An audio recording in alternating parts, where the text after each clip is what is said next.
కాంగ్రెస్లో మాదిగలో కూడా అన్యాయం జరిగింది, వాళ్ళ కోసం కూడా మందకృష్ణ కొట్లాడుతున్నటువంటి ఒక స్టేట్మెంట్ను తెలంగాణ వ్యాప్తంగా కొంత క్రియేట్ చేస్తున్నట్టు కనిపిస్తున్నది. ఎట్లా చూస్తారు? ఇది వేరు సబ్జెక్టు. వీళ్ళు పార్లమెంటు సీట్లు ఇవ్వడంలో కొంత పార్టీ కొంత ఇబ్బంది కలిగజేయవచ్చు, కానీ ఇది ప్రస్తుతానికి కదా. ప్రస్తుతానికి వీళ్ళు మరణహోమం జరుగుతుంది దేశంలో 4 రాష్ట్రాలలో. అక్కడ కూడా దళితులను చంపేస్తున్నారే. వీళ్ళు ఉత్తరప్రదేశ్లో 4000 మంది బిడ్డలను, దళిత బిడ్డలను చంపిస్తే 2014 నుంచి 2023 దాకా 4000 మంది దళిత బిడ్డలను చంపేస్తే ఇప్పటి వరకు దాని మీద విచారణ లేదు, కేసులు పెట్టలేదు, అరెస్టు చేయలేదు. గుజరాత్లో 41,000 మంది మహిళల మీద, దళిత గిరిజన మహిళల మీద వీళ్ళు వాళ్ళను అత్యాచారాలు చేసి అసలు వాళ్ళ అడ్రస్ కూడా లేవు. ఏ దేశానికి తీసుకుపోయినరా, చంపేసినరా అనే అడ్రస్ కూడా లేదు. గాలాంటి చరిత్ర ఉన్న బీజేపీకి ఓట్లేయమనంటే నువ్వు వర్గీకరణ. మరి వర్గీకరణ 2017లో కూడా మందకృష్ణ గారు బహిరంగ సభ పెట్టాడు జనగణ్ గ్రౌండ్లో. దానికి వెంకయ్య నాయుడు వచ్చాడు, కిషన్ రెడ్డి వచ్చాడు. మరి అప్పుడు ఎందుకు చేయలేదు బీజేపీ? బీజేపీ అధికారంలో ఉంది కదా. 2017 నుంచి ఇప్పటిదాకా వర్గీకరణ ఎందుకు చేయలేదు?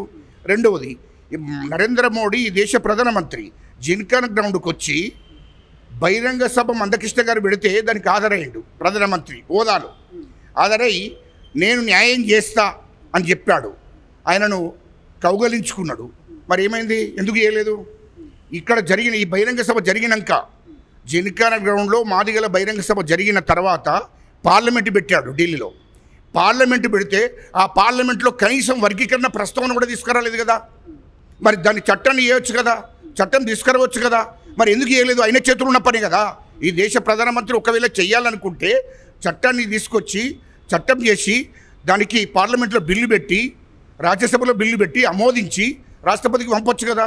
తెలంగాణ రాష్ట్రానికి, ఆంధ్ర రాష్ట్రానికి అధికారాలు ఇచ్చేస్తున్నాం వర్గీకరణ చేయడానికి అని పార్లమెంట్లో బిల్లు పెట్టి పాస్ చేస్తే అయిపోయింది కదా. మీ కాంగ్రెస్ ప్రభుత్వం అధికారంలోకి వచ్చి మీకు రాహుల్ గాంధీ లేకపోతే ఇతరులు ఎవరైనా ప్రధాని అయితే మీరేమైనా మాదిగలకు నిజంగా ఏబిసిడి వర్గీకరణ చేసే అవకాశం ఉంటుంది? ఖచ్చితంగా మా ముఖ్యమంత్రి గారు, మా రేవంత్ రెడ్డి గారు, మా ముఖ్యమంత్రి గారు హామీ ఇచ్చారు, ఖచ్చితంగా వర్గీకరణ చేపిస్తాను.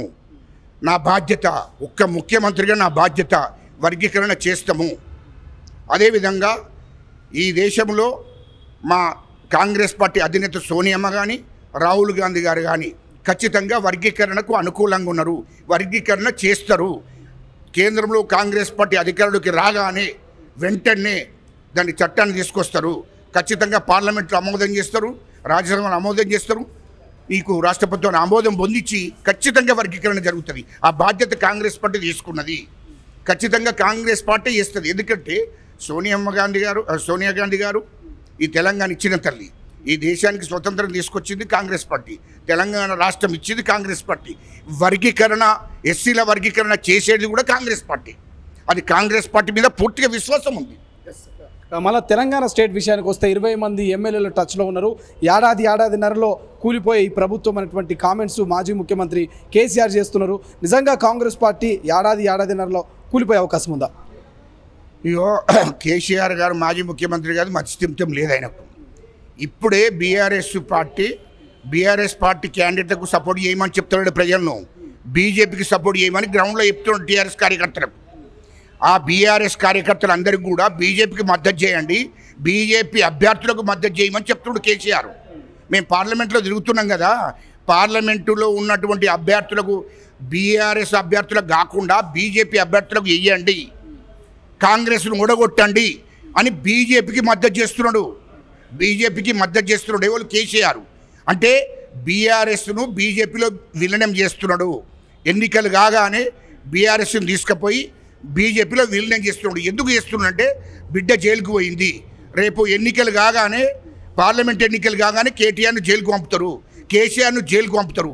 కాబట్టి ఆ భయంతో అసలు బీఆర్ఎస్ పార్టీనే బీజేపీలో విలీనం చేస్తున్నారు. మరి అలాంటి వాళ్ళు ఇలా 20 మంది టచ్లు, ఎవరికే 20 మంది టచ్లు ఉన్నది కేసీఆర్, నీకు టచ్లు ఉంటారా? నువ్వు 10 ఏళ్ళ పరిపాలన చూడలేదా? నువ్వు పెద్ద మోసగాడి అని తెలియదా? ఈ తెలంగాణలో నువ్వు పరిపాలన చేసినప్పుడు 10 ఏళ్ళు పరిపాలన చేశావు, 3 లక్షల కోట్ల రూపాయలు దోపిడీ చేశావు. ఈ రాష్ట్రాన్ని మొత్తం నాశనం చేసి, ఆర్థికంగా మొత్తం నాశనం చేసి, బడ్జెట్లో రూపాయి లేకుండా ఖాళీ చేసి దిగిపోయినావు. అది ఈ ఎమ్మెల్యేలకు తెలుసు, ప్రజలకు తెలుసు. కాబట్టి నిన్ను నమ్మే పరిస్థితుల్లో లేరు. ఖచ్చితంగా నిన్ను నమ్మరు. బీజేపీని బీఆర్ఎస్ ఒకటే కాబట్టి నమ్మే పరిస్థితులు లేరు. ఇది కాంగ్రెస్ పార్టీని నమ్ముతారు. ఖచ్చితంగా కాంగ్రెస్ పార్టీ 14 పార్లమెంటు గెలవబోతుంది.